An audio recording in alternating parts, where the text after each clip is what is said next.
So finance from the very beginning has been something we've had to think about a lot because we want to channel capital to nourish the clients we work with. And so yeah, these are some of our early securities education cartoons. But yeah, over the years, we've worked a lot on the side of the businesses receiving capital. So helping them figure out what do they need to do to make a security offering. And like we worked, I'll go back to the list, East Bay Permanent Real Estate Cooperative, we helped them do the Reg A crowd financing offering so they can sell shares in a bunch of states now. We worked with California Farm Link to do a California direct public offering, People Power Solar Cooperative to do an offering.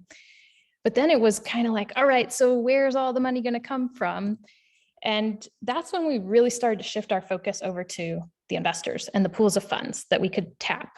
And the Next Egg is a project that we co-founded with Lift Economy and Michael Schumann. It's now a fiscally sponsored project under the umbrella of Sustainable Economies Law Center. But we started it because we thought, there's a gap here. People want to tap into their retirement funds, use them to invest. And most people don't know how to do it, or the resources out there to support them are very limited or they're too costly. And so we did a lot of learning and education. We used our collective buying power to give people access to solo 401ks, which are retirement plans that give an individual checkbook control. So we felt like we made a lot of progress. We had a lot of, webinars on like where to invest and how to decide. But over time, because it was something we just kept going deeper and deeper into, I just felt more and more like it's such a narrow, like we're working in such narrow confines, and started to question whether it was even a good place to go. So there's that. Yeah, I'm constantly questioning the very things that I think are great. I had all this clarity that we were, doing something really important, and then I started to question all of it. But anyways, the slide in here shows that there's a lot of our past webinars that you could go watch if you're curious. There's roughly 2 categories. There's a lot of how-to stuff that we did related to retirement savings. And then there's a lot now that are focused on asking big foundational questions. So yeah, it all started when we were just looking at 401k and IRA law and starting to wonder if these are even good vehicles for holding our money and investing them. And the Next Egg had been really focused on these 2 vehicles as the primary place where most retirement savings live, and the space where we have the opportunity to self-direct our investments. And so we created a lot of tools to support people, but I'll just share 4 of the problems that came up that it felt like we just couldn't get around them. So one is just the very concept of retirement savings is to take money out of our control, out of our hands and out of our control. But the very thing we were trying to do with the Next Egg is give people control. And so that's part of the reason why it felt like a constant fight of like, we felt kind of like hackers or something, like we were trying to like figure out all the little loopholes to get people control, when ultimately the very intent of them is to take our control away. So that was kind of an aha moment of realizing we're only going to make so much progress under the core design of these plans.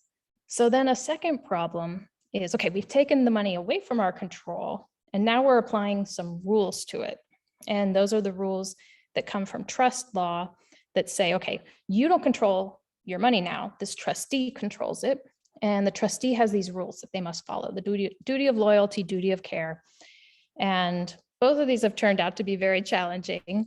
One is this rule on self-dealing. I didn't expect it to come up so much, but the more I started thinking about, because I started one of these solo 401ks for myself, started thinking about investing in, say, the local solar co-op that I'm part of, the local real estate cooperative that I'm part of. The problem is I'm part of them. If I got any benefit as a result of using my 401k to invest in them, that technically violates self-dealing rules. And so, and the rules around these things are so tight because there's been so much abuse by retirement plan trustees over the years. And the law's not very smart and nuanced. It can't tell the difference between bad behaving trustees and socially beneficial trustees. So the law creates these very solid rules that just say no self-dealing whatsoever. So then the other rule around duty of care is generally interpreted to mean you're going to hold these assets, make sure they're going to be there when the person retires, and also grow them. that's come to be understood as what a prudent person will do. So you see this word prudent person, prudent investor, prudent man under trust laws, and also ERISA, the Employee Retirement Income Security Act, which you may have seen in the news. And there's an article linked called Rethinking Retirement Savings, where a legal intern and I wrote for the Harvard Law Review, kind of unpacking what ERISA says about trustee rules and realizing how broken they are. But basically it says you can't forgo any opportunity to profit. You can't forgo financial returns. So it means if the world is giving you an opportunity to invest in something terrible and give you the greatest financial return, a prudent person would not forgo that. So there is that. And then for a while we had some hope, because Trump made some rules that made that seem very, very impenetrable, that rule. And then Biden came along and said, come on, Department of Labor, let's loosen things up a little bit here. And everyone got very excited.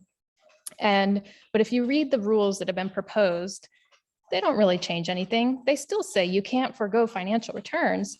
They just said workforce considerations, climate considerations, those might be financial considerations. But again, don't forgo the returns. So I just sort of felt like if people are treating that as progress, we're not going to make very much progress. And then it was also like, the more I thought about it, thinking about the things we were investing in and the people who are founding them, a lot of Black and Indigenous-led enterprises, I was like, how much good can we do without foregoing financial return, given all the harm that's already been done, all of the wealth that's already been stolen from such communities? And so then it brought up the question, well, how much return should we ask for? Which then brought up a related question of how should we ask for any return? So, hey guys, calm down. Yeah. All right. So, so this is when my world started to fall apart. Okay. Because you can imagine the question just going further and further. Maybe we shouldn't ask for any return. Well, I could share two of my thoughts related to that, which is, just any scheme that turns money into more money, which is basically everything we're talking about here. Any scheme that turns money into more money is a scheme that will always make the rich richer. And when 20% of the people in the US already control 93% of the wealth, I'm like, why do I want to support that scheme at all? And then with racial inequity being what it is, if we continue to invest in anything that turns money into more money, it's going to multiply. It's going to widen the racial wealth gap. So there have been some folks who have said, well, come on, Janelle, at least when we are patient investors, when we make investments and only ask for a small return, and maybe we ask for it over a period of time, at least we're doing much less harm, right? Because, there are these lenders, they might ask for 5 to 8% interest. And if we're only asking for 1% interest, we're doing far less harm. It's far less extractive. And that really is, if you do the math, the difference between affordable and unaffordable housing. I mean, it makes a huge difference. So I thought, okay, yeah, good point, investing to do less harm. But why would I stop there? Because these are the groups I work with. I know what they're up against because I'm their lawyer. And I just see the system is stacked against people. There's been so much loss, so much harm. So I'm like, I don't want to just stop at doing less harm. I want to think about repair. So then, okay, just a few more problems. Let's see all the questions that came up. Is this another problem with retirement plans? Is pretty much they're all holding money. There's some exceptions. But the idea is later on, when you get the wealth back in your retirement, you're getting it in the form of dollars. And so anything that we're investing in, it's like we're breaking it into little pieces so that it can be sold later and be liquid, because we need to be able to turn our wealth back into dollars when we need them. So almost by definition, we're having to take things that are real, like land and water, and then turn them into liquefiable assets, things that can and will be sold to people who not only will be buying them, but they're buying them with the hope that they'll later appreciate. So I'm realizing like, wow, we're building our future, our retirement on liquid ground. Because we have to turn so many things that are real assets in the world into alienable assets. And so I'm just like, wow, there's going to be nothing left for me when I retire. And I'll just give an example that I looked into that really brought it home for me, literally, which is Friends of the Earth. I love Friends of the Earth. They got together with a great group called As You Sow, and they said, let's give people better investment options. And they created all of these, they either created or they shined a light on all these different mutual funds that filter or screen out bad stuff like fossil fuels and deforestation. So the Friends of the Earth is promoting these deforestation-free funds. I looked at one of them called VERT, Sustainable Real Estate Fund. And you can go in and find out what's the portfolio of this fund. It turns out it's about 150 companies that are grabbing up real estate, mostly around the US. Some of the same companies that are buying up real estate in Oakland and San Francisco. I live in Oakland. It's very expensive there. It's becoming more expensive. Why? Oh, because these companies are buying up the land beneath our feet and trying to jack up the prices on us. So it really literally drove it home for me that we can't keep liquefying the land that sustains us. So for me, it's meant I don't want to make investments that need to turn into dollars later. I want to just support community control of real assets. The last problem is the tax incentives. I realized they were upside down. Like they're really incentivizing long-term accumulation. And in the case of Roth IRAs, it's kind of a form of tax-free capitalism. You pay taxes, you put the money in a Roth IRA, it grows through investments, but you don't get taxed on that growth. And you could say, well, you know, yes, maybe the incentives are upside down, but everybody can access them, right? But then you look into, okay, well, who's actually accessing them? It's the people who already have wealth. It's primarily middle upper class white people. So it's not really a fair game. So all of this left us, you know, these four things that made us realize retirement plans are broken. Now what? We asked, well, how should we save for retirement? And then it was like, This was like the biggest moment because I was like, should we save for retirement? I was like falling down a rabbit hole. And we've had a series of webinars, you can go watch them. And it's incredible to me. All of these things we've taken as common sense. You should have a retirement plan. You should invest it to grow.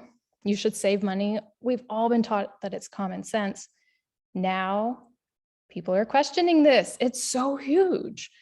And so I really started to question it when I really asked myself, what is savings? It's not like a pile of money that's sitting inert and, you know, benign in the corner of my apartment or something. You know, like, what is it? Well, the other question that came up too is, like, we know how many people have savings right now in the US, like about 50% of people just don't have savings. They don't have enough savings to even get them through a small emergency. And it doesn't really look like society is going to set us up to change that anytime soon. So I'm like, if we're relying on savings for security, then half of people will not have security. And I realized I don't want to retire into a world where half of people are languishing. I mean, that's already the case in the world. So I was like, I need to be focused on different solutions other than savings. But yeah, just like when I really thought about what savings are, it's money controlled by big institutions that our access to it is, it's enforced by policy and governments, which is ultimately backed by policing. The accumulation of wealth creates systems of control and enforces them to make sure that people have that wealth that they have saved. And it relies heavily on policing and prisons. And so I think my slides are frozen, but yeah. So yeah, that was the rabbit hole. And now the next egg, we're having a lot of conversations to figure out what our next direction is. We have a group of people who meet every other week. It's called the Reimagining Retirement Lab. It's a kind of a closed group of mostly women of color, because we were realizing women of color are the folks who are least likely to speak up on the Next Egg platform. The Next Egg platform, I should have mentioned, it's about 320 people, and you can join at the next. But it's a group of people we brought together to help figure out how to invest retirement savings. So it's already a narrowly confined group to people who already have some savings or believe they can have savings. And so we tried to create a group of people that did not represent that demographic. And yeah, like we meet every other week, and we keep asking big questions. We keep going deeper. And so yeah, the latest one is like, well, if we shouldn't save for retirement, wait, what is retirement? I can't believe these are really rich questions. Like, I would encourage everyone to just get together, their family, your friends, and just ask these things. Because when we started talking about retirement with this group of people, we realized how many people just feel like they want to crawl under something when the word retirement is mentioned, either because they are afraid they'll never be able to retire. They think that if they do, they'll just be poor and lonely. And it just is a huge unknown that for a lot of people is off in the future. It just scares people. And so this is my just final note is the Reimagining Retirement Lab, the Next Egg, me, Sustainable Economies Law Center. We're just looking around, like we're kind of like clearing the tables and saying, well, let's start fresh. We have each other. That's a massive amount of wealth. When people come together, that's wealth. There's so much we can create together. And we can create it now. That's the thing, is I realize we don't have to create something that'll be there for us later when we retire. We can create it now. We can create livelihoods. We can create communities that we'll never want to retire from. Like, I don't know, that's just for me, it was just so liberating to realize what I need to create is something to create now, not in the future. So yeah, that's me falling down a rabbit hole. I would love you to join me and hear your thoughts.